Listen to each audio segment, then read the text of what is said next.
بسم اللہ الرحمن الرحیم۔ السلام علیکم پیارے بچوں، کیسے ہیں آپ؟ 8th کلاس، آپ اپنی اردو کی بک کا پیج نمبر 21 کھولیں، جس میں آپ کے پاس سبق شاعروں کے لطیفے آیا ہوا ہے۔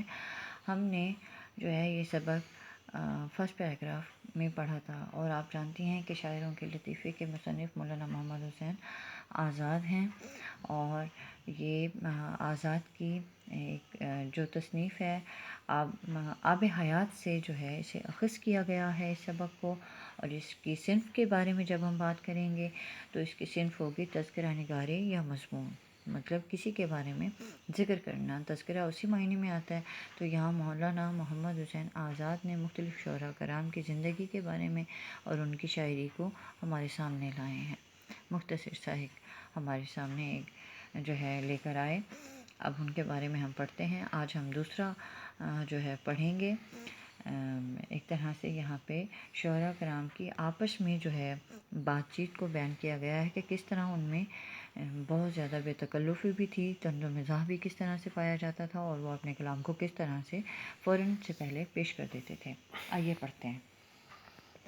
ایک دن سودا کون تھے؟ مرزا رفیع الدین سودا مشاعرے میں بیٹھے تھے، مطلب شاعروں کی، شعراء کرام کی ایک محفل تھی۔ لوگ اپنی اپنی غزلیں پڑھ رہے تھے۔ ایک شریف زادے کی 12-13 برس کی عمر تھی۔ شریف زادہ مطلب ایک مہذب، اچھے کھاتے پیتے گھرانے کا ایک لڑکا تھا جو کہ 12-13 سال کا تھا، ٹھیک ہے۔ اس نے غزل پڑھی جو کہ غزل کا مطلع تھا۔ مطلع آپ کو پتہ ہونا چاہیے کہ کسے کہتے ہیں۔ غزل یا قصیدے کا پہلا شعر جسے کہا جاتا ہے، جس کے آخر میں ہم قافیہ بھی ہوں، اور ہم قافیہ اور ردیف ہو بہو ایک جیسے ہوتے ہیں، ان کو جو ہے مطلع کہا جاتا ہے۔ پڑھتے ہیں اس لڑکے نے کیا پڑھا تھا۔ دل کے پھپھولے جل اٹھے سینے کے داغ سے، اس گھر کو آگ لگ گئی گھر کے چراغ سے۔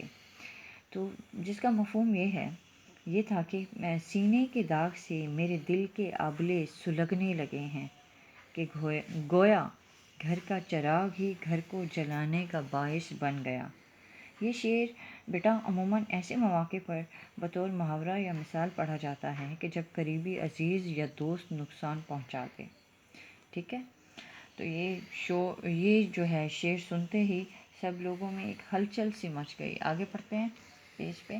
گرمی کلام پر سودا بھی چونک پڑے، بہت حیران ہوئے مرزا رفیع الدین سودا۔ گرمی کلام میں حدت اور جو ہے دلچسپ کلام، خوبصورت کلام، یہ مطلع کس نے پڑھا ہے؟ پوچھا یہ مطلع کس نے پڑھا ہے؟ لوگوں نے کہا حضرت یہ صاحب زادہ ہے۔ سودا نے بھی بہت تعریف کی، بہت مرتبہ پڑھوایا، اور کہا میاں لڑکے جوان ہوتے نظر نہیں آتے، خدا کی قدرت انہی دنوں لڑکا جل کر مر گیا۔ تو یہ تھا، ہم نے جو ہے اس لڑکے کے بارے میں پڑھا۔ اگلا دیکھیں ہمارے پاس کیا آیا ہوا ہے۔ ایک دن انشاءاللہ خان جرت کی ملاقات کو آئے، ٹھیک ہے۔ یہاں پہ انشاءاللہ خان اور جرت جو ہیں یہ دونوں آپس میں بہت ہی گہرے دوست ہیں، بے تکلفانہ ان کی جو ہے آپس میں دوستی ہے، ٹھیک۔ پڑھتے ہیں ان کے بارے میں۔ دیکھا تو سر جھکائے بیٹھے کچھ سوچ رہے تھے جرت۔ انہوں نے پوچھا، انشاءاللہ خان نے پوچھا کہ کس فکر میں بیٹھے ہو؟ جرت نے کہا کہ ایک مصرع خیال میں آیا ہے۔ مصرع مطلب شعر کا آدھا جو ہوتا ہے حصہ ہوتا ہے، اس کو ہم مصرع کہتے ہیں، یا آدھا شعر۔ چاہتا ہوں کہ مطلع ہو جائے، مطلب غزل، یا میری غزل کا پہلا شعر ہو جائے۔ انہوں نے پوچھا کیا ہے؟ جرت نے کہا خوب مصرع ہے، مگر جب تک دوسرا مصرع نہ ہوگا تب تک نہ سناؤں گا، نہیں تو تم مصرع لگا کر اسے بھی چھین لو گے۔ تو یہ آپس میں بے تکلفانہ دوستی ہے، اور انہوں نے اس طرح سے اپنی جو ہے بات کا اظہار کر دیا۔ سید انشا نے بہت اصرار کیا، ضد کی، آخر جرت نے پڑھ ہی دیا۔ اس زلف پہ پھبتی شب دیجور کی سوجھی، ٹھیک ہے۔ تو سید انشا نے فوراً کہا اندھے کو اندھیرے میں بہت دور کی سوجھی۔ تو اب دیکھیں یہاں پہ اس زلف پہ پھبتی شب دیجور کی، زلف گیسو لٹ کو کہا جاتا ہے، پھپتی جو ہے یہاں مثال دینا یا تشبیہ دینا کے معنی میں آئے گا. شب دیجور کا معنی ہوگا یہاں پہ تاریک رات، سوجنا، دکھائی دینا. تو جرت ہنس پڑے. اور کس لیے ہنس پڑے؟ اندھے کو اندھیرے میں بہت دور کی سوجھی. سید انشا نے جو مصرع انہیں دوسرا بتا دیا. اور آپ کو میں یہاں بتاتی چلوں کہ جرت جو ہے نابینا تھے. تو اس مصرے میں براہ راست جو ہے جرت پر ایک چوٹ کی گئی تھی، جس پر جو ہے جرت ہنس پڑے تھے اور اپنی لکڑی اٹھا کر مارنے کو دوڑے. اور دیر تک سید انشا آگے آگے بھاگتے پھرے اور یہ پیچھے پیچھے ٹٹولتے پھرے. ٹٹولتے پھرنا مطلب ان کو ڈھونڈتے پھرتے رہے. تو یہ تھا آپس میں شعراء کرام کا آپس کا تعلق. آج ہم نے یہاں تک پڑھا. ہم ان کے الفاظ معنی چند میں نے لکھ رکھے ہیں، ہم ان کے بارے میں پڑھیں گے انشاءاللہ. اگلا سبق جو ہے نیکسٹ لیکچر میں پڑھیں گے. ہمارے پاس کچھ الفاظ معنی ہے، پڑھیے گا. شریف زادہ، مہذب، اشراف کا بیٹا. اچھے جو ہے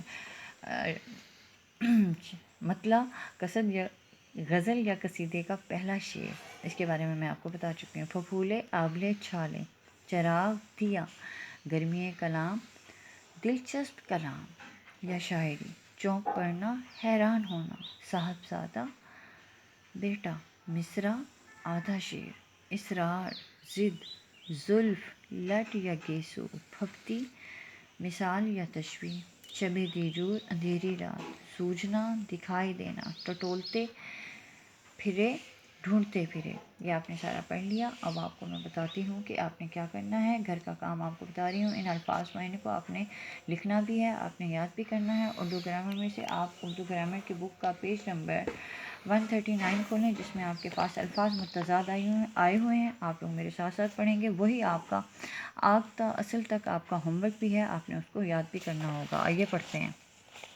پیج نمبر 139. الفاظ متضاد: آگ، پانی. متضاد آپ کہتے ہیں ضد کو، جو اس کا الٹ ہو. ٹھیک ہے، الٹ الفاظ کو. آزاد، غلام، آزادی، غلامی. آس پاس، آس اس کا یاس ہوگا. آس یاس. ٹھیک ہے، آس امید کو کہا جاتا ہے نا، یاس کہا جاتا ہے نا امیدی کو. آسان، مشکل. آغاز، انجام. آشنا، بیگانہ. آمدنی، خرچ. آباد، ویران. اصل، نقل. ٹھیک ہے بیٹا، یہ آپ کا ہوم ورک بھی ہے اور آپ نے اس کو یاد بھی کرنا ہے. انشاءاللہ اگلے لیکچر میں ملاقات ہوگی. آپ نے اس ہوم ورک کو سبمٹ کرانے کے لیے سیٹرڈے والے دن آنا ہے. آپ کے پاس ٹائمنگ 11 سے 1 بجے تک ہوگی. انشاءاللہ اگلے لیکچر میں ملاقات ہوگی. اللہ حافظ.